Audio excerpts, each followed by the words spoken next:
और बड़ी खबर मिल रही है, ईरान ने अमेरिका को फिर चेतावनी दी है, अमेरिका को चेताया है। ईरान ने कहा है कि यमन पर हमले से पूरा पश्चिम एशिया अस्थिर हो जाएगा। गल्फ ऑफ ओमान के पास कमांडो ऑपरेशन चलाकर पहले ही ईरान ने यह बता दिया है कि वो अमेरिका से डरने वाला नहीं है।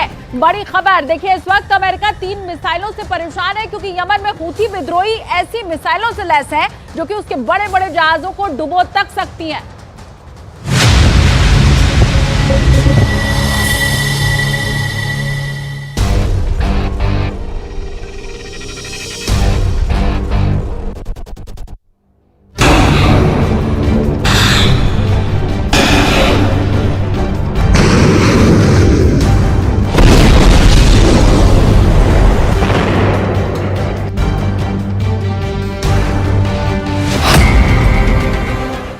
गाजा पर अटैक हुआ, हजारों लोग मार दिए गए, ईरान खामोश रहा।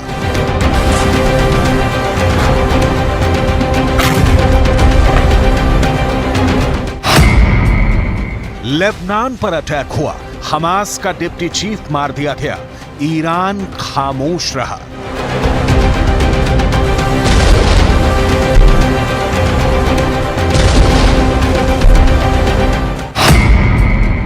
अब यमन पर हमला हुआ है और ईरान ने कह दिया है कि बस बहुत हुआ, अब बर्दाश्त नहीं किया जाएगा।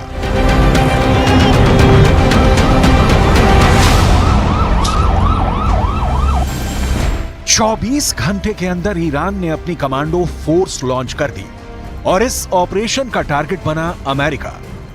ईरान का सी किंग हेलीकॉप्टर कमांडो फोर्स को लेकर एक बड़े जहाज की तरफ बढ़ता है और उस पर चढ़ाई करके कमांडो जहाज को कब्जे में ले लेते हैं। ईरान का दावा है कि सेंट निकोलस नाम के इस जहाज पर अमेरिका ने 2023 में कब्जा करके ईरान का तेल चुरा लिया था और अब उसने फिर से इस जहाज को कब्जे में लेकर बदला चुका लिया है। ईरान की नौसेना ने एक तरह से अमेरिका की नेवी को धमकी दे दी है कि फारस की खाड़ी में उसके जहाज सुरक्षित नहीं है। सवाल है कि क्या लाल सागर के बाद ईरान स्ट्रेट ऑफ हॉर्मूज को अमेरिका के लिए बंद कर सकता है? अगर यह हुआ तो समझ लीजिए कि ईरान और अमेरिका के बीच सीधा युद्ध शुरू हो जाएगा। ईरान इस वक्त बहुत गुस्से में है। जब से यमन पर अमेरिका और ब्रिटेन की मिसाइल बरसी हैं, ईरान में प्रदर्शन हो रहे हैं। इजराइल के बाद अमेरिका और ब्रिटेन के झंडे भी जलाए जा रहे हैं, लेकिन असली एक्शन तो यमन की तरफ से आने का इंतजार किया जा रहा है।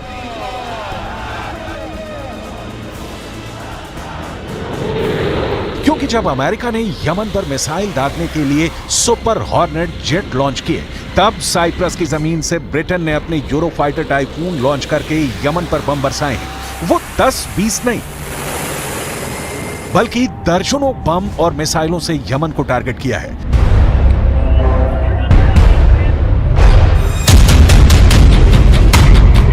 तो हमले के बाद की सैटेलाइट इमेज बताती हैं कि यमन को बहुत बड़ा नुकसान हुआ है। बहुत से रेडार स्टेशन उड़ा दिए गए हैं, बहुत से हैंगर तबाह कर दिए गए।